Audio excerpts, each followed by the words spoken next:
Even if you can afford private school, I could suck it in for both if I had to. I'd never eat out again. I'd never go on vacation. But the chance of getting in is pretty close to nil. Getting into an established magnet school in Chicago, like one of the respected ones, it's statistically easier to get your high school senior into Harvard than it is to get into one of Chicago's magnet schools. And the other option, of course, is to move out to the suburbs, and I would rather eat glass than move to the suburbs. So, for starters, what would I eat there besides glass? Nothing. So faced with grass and glass, yeah. And mow it, right, and it'd be really, really yucky. And the answer is I love my neighborhood. In Chicago, I live in Boys Town, which is the predominantly gay neighborhood in Chicago. And it's hip, and it's cool, and it's eclectic, and it's fun. And I like walking out my door and having transvestites and drug addicts and cool people and hip people. And I like it. I like my neighborhood. And the thought that I'd have to leave the neighborhood that I love because my kid turned 5 struck me as kind of weird, right? So I was pregnant with my second child, and my daughter was 2.5. And my husband said, well, go make yourself useful. Go figure it out. And we said, well, okay.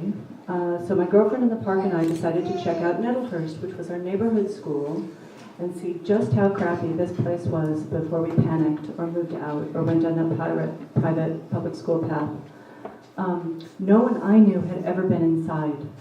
It was reputed to be full of gangs and drugs and violence. It was just not a suitable place where you would send your kids. In fact, anyone who had options in my neighborhood chose a different school. From the 300 kids who lived in my neighborhood, not a single one of them chose Nettlehurst. Not one. So the principal at the time, Susan Curlin, showed us around.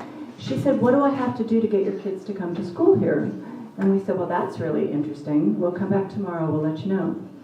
I don't have a background in early childhood education or anything like that. So my girlfriend and I went back to her house and we cracked open a bottle of wine. And we stuck our kids in front of Dora the Explorer. And we cobbled together this wish list of all the things that we thought would have to be in place in order to make a neighborhood walk back en masse. And that list was the same list that if we put up a white page here and just said, what should a really great school have? Well, you gotta have language and art and science, math, it was that kind of list. And we went in the next day and we showed our list to Susan. And she said, well, let's get started, girls. It's going to be a really busy year. So we organized. And we organized all of the moms in the park. I would say dads too, but it was predominantly moms. And we put everybody onto teams. And we had infrastructure and PR and curriculum and marketing and an enrichment team and a special events team and originally a fundraising team, which we quickly dissolved. And all of those teams had to succeed concurrently to make the project work. We knew we couldn't fix the library one year and then say, okay, next year we're going to hit that enrichment piece, and then maybe 2 years down the line we're going to buck up the curriculum. We knew that everything had to happen at once, and by our lights we figured we had 9 months to pull it off. We figured we had 9 months because we walked in the summer and we knew that come spring everybody was going to get rejected from magnet schools and private schools. And when that happened, Nettlehurst is the name of my little school, would have to be in the sloppy seconds, like panic locked drawer folder. At that point, like, oh no, what are we going to do now? And if it wasn't at least on the table as like the panic button, oh God, I guess we could do that folder, we knew that all the energy in the park would leave. Which is not to say that Nettlehurst wouldn't have gotten fixed the next year or 5 years down the line or whatever. It just wasn't going to happen with that group of moms in the park at that moment in time. So after 9 months of work, we had our first open house for the neighborhood. Rahm Emanuel opened the doors to that open house. He was our congressman, and his very first act of Congress was to come back and open our open house. 300 neighborhood families came, and 78 kids signed up for preschool that day. And we thought, this is something we could actually pull off now. Subsequently, the school lost half the applications in the next week. We found the folder later, but it was a real turning point to say, I think we could actually pull this off. Now, fast forward, we are now 8 years into this project. Nettlehurst has some of the highest test scores in the city. We have a really innovative fee-for-service community school model, which we'll talk about. There isn't an inch of the school that hasn't been licked by a neighborhood artist, and it is delicious and yummy, and it is full of neighborhood kids. So much so that people move in droves to live in my neighborhood. When people sell houses, they list on the listing in the Nettlehurst district. Like, that's a selling point now. Whereas before, the stores would not allow kids in, Nettlehurst students into the, more than 2 students at a time. Now it's a selling point that has people moving in droves. So we're pretty proud of what we were able to accomplish. It's not perfect by any stretch of the imagination. It really is a public, normal public school. But we think we pulled some stuff out of thin air. So let me just walk you, I should back up one second though and tell you that Susan inherited a school that was entirely bussed in from overcrowded populations, not to satisfy any racial mandate. It's just that the neighborhood refused to go to school there. So the board bussed in kids from outside the neighborhood, and every day 14 buses pulled up, and they dropped off kids from 7 different locations. Test scores were in the 30s. It was 100% minority, 100% low income. The school that Susan inherited really was one of those Morgan Freeman kind of baseball bat schools. Before Susan had got there were 10 different administrators in the course of 10 years. And right before she got there, the board had assigned 2 principals to get the school under control. So that's what Susan inherited. Within 2 years, she really had the school clean, well-run, organized. She rode the buses herself. It really was okay. And I think most people walking in would say this is a perfectly fine Chicago public school. But it was not the kind of school where anybody would walk in and say, oh, this will be great if I have other options, right? So when we walked in the door, Nettlehurst suffered from some real problems and some perceptual problems.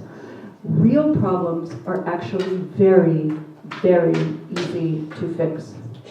Paint goes a long, long way. There are ways to finagle books and supplies, really simple stuff.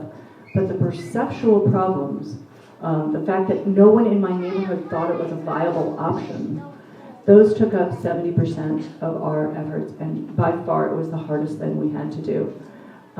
I should also say that we didn't displace any of those students who were at Nettlehurst. All of those 300 children who attended Nettlehurst stayed, so much so that our 7th and 8th grade students are still from an overcrowded school. So our success has not come on the backs of displacing anybody, certainly over the long term, yes, but the larger issues of gentrification, I can't fight every battle, but that population is still at Nettlehurst and always has been. So let me talk you through the teams very, very quickly.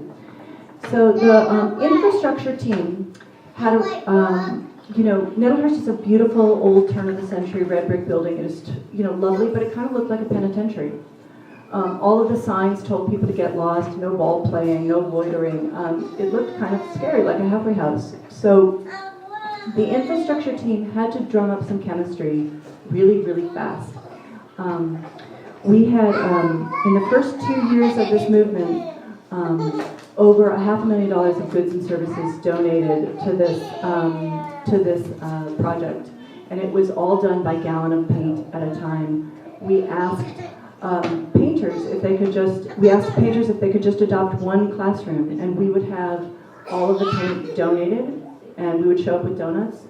And then when we knocked off every single classroom and every single hallway, we asked artists to come in, and we said, you can paint whatever you want. There's lots of ugly, make it pretty. You can do anything, don't make it scary, don't make it phallic, don't paint the face of Jesus. Other than that, do whatever you want.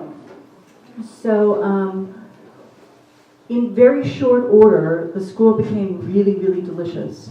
And there is simply no reason on earth why every school in America should not be a magical, delicious, fun, wonderful environment when it is so cheap and easy and free, to do. I could talk about the infrastructure for a long time. I could talk for a long time about how beautiful the place is, but I'm going to show you a video montage at the end, and that will do more than my talking about it. The next thing, in terms of contracting contracting services, sorry, we had,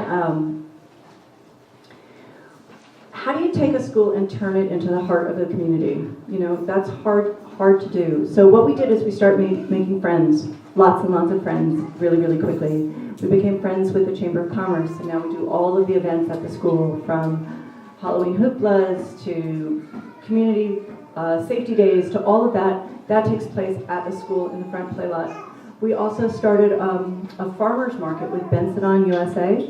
Obviously, the school doesn't have the wherewithal to run a farmer's market. That would be silly. But Benson on had their first Chicago market at Nettlehurst, and getting that through City Hall was a big piece of work. But in terms of bringing the neighborhood to the school, having a farmer's market really, really, really mattered. We also make friends with all of our local politicians. Your politicians need schools to succeed. They want schools to succeed. But if politicians knew how to fix schools, they would be fixed. I mean, you can't just walk in and start screaming at them to fix it, because they don't have any idea how to fix it. But if you tell your politicians, your local politicians, hey, we're gunning for this grant, can you help us? Or, hey, we need to find a X person. That's their job, to make connections for you, and they will if you walk in with the appropriate kind of genuflection that you're supposed to walk into a politician's office with. But the most important thing we did was become a community school. The enrichment team of moms had a real pickle. How do you bring arts and culture and sports and stuff like that into a school when you don't have any resources and you know none are ever going to come? Illinois ranks second to the last in the United States for state funding towards education, second only to Nevada, which is very heavily subsidized by the gaming industry. So the idea that Springfield was going to deliver more money to my little failing Chicago public school was ridiculous. So what we did is we went around to all the people who are the best at what they did.